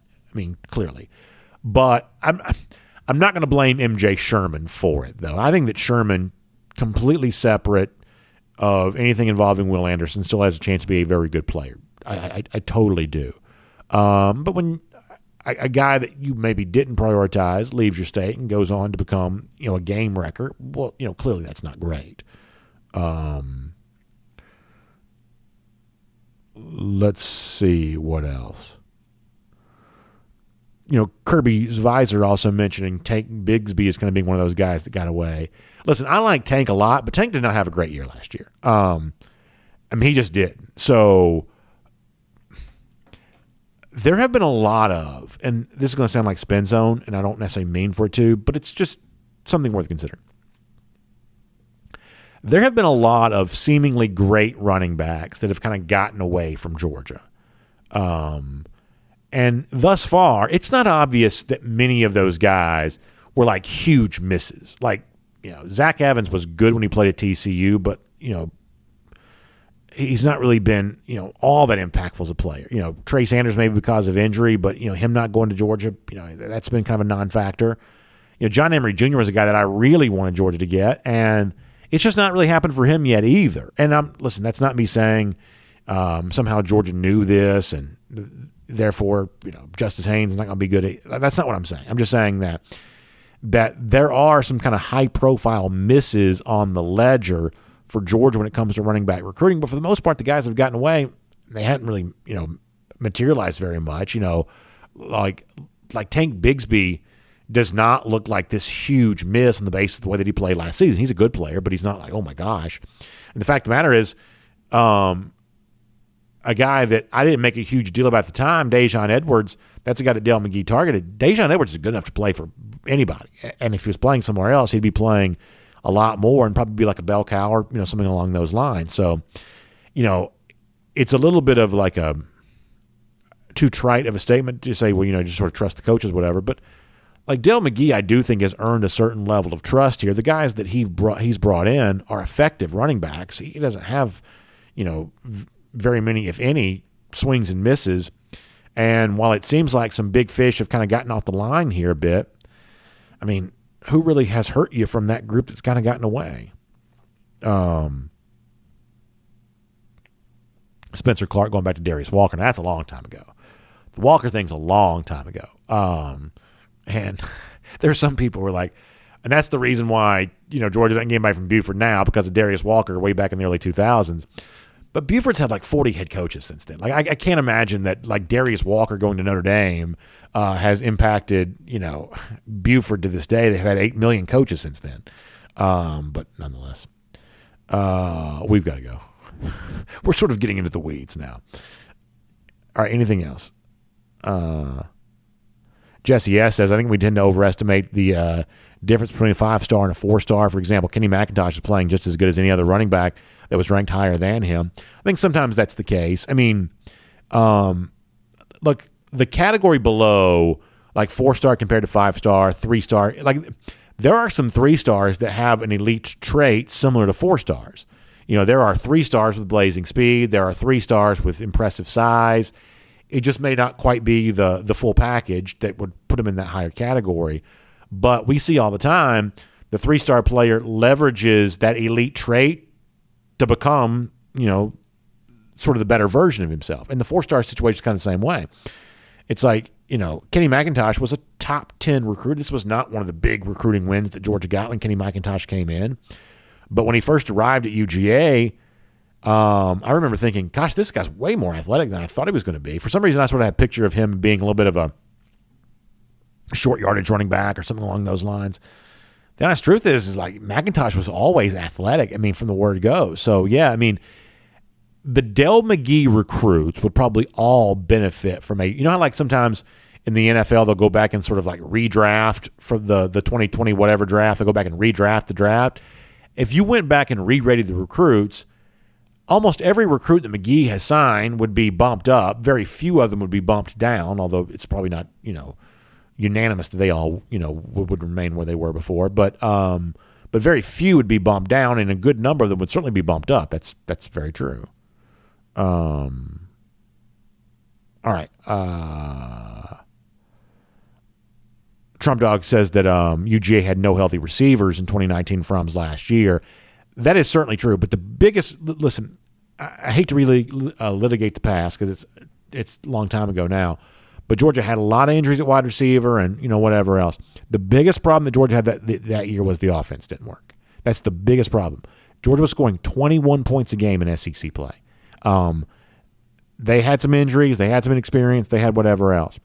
They had too much talent to be scoring 21 points against SEC opponents. They just did. They scored 50-something against Tech and 50-something against Murray State and, a bunch of points against Arkansas State or something like that. Like, they beat up on non-conference foes that year, but they barely scratched against SEC competition. And I hate to pick on him because he's not here anymore, but all of that for me goes to the feet of James Coley. The offense in 2019 just didn't work, and it's been fine ever since. And that's just it. Grateful Dog likes the shirt. Yeah, wear the excuses shirt today in honor of more excuses from Nick Saban. We had a good time with that this morning off the top of the program. All right, we have definitely got to go now. Wow, is it late? All right, so y'all check out the AJC online, ajc.com. Braves getting going, big series, 5-game slate against the New York Mets. That's a big deal. Of course, they did what they always seem to do this year, lost a day game series finale yesterday against the Phillies. That seems to always happen. Also, Falcons knee-deep into training camp, and that's a big deal. And I'm a big fan of statues. There's a Hank Aaron statue coming to be unveiled downtown. That's kind of a neat thing, interesting thing. And you can check out all kinds of stuff there online, ajc.com, for a lot more on that, the Atlanta Journal-Constitution. Also, big thanks to our friends at R.S. Andrews online, rsandrews.com, for your air conditioning, heating, plumbing, and electric needs. They show up on time. They do the work that's promised, the price that's promised. If your water heater goes out, in many cases, R.S. Andrews is going to replace it for you the same day. So just find them online, rsandrews.com. We'll see you tomorrow for DawgNation Daily, presented by Meriwether and Tharp, 9:45 for the first and 15, 10 a.m. after that, across all the video platforms. We'll look forward to talking to you then.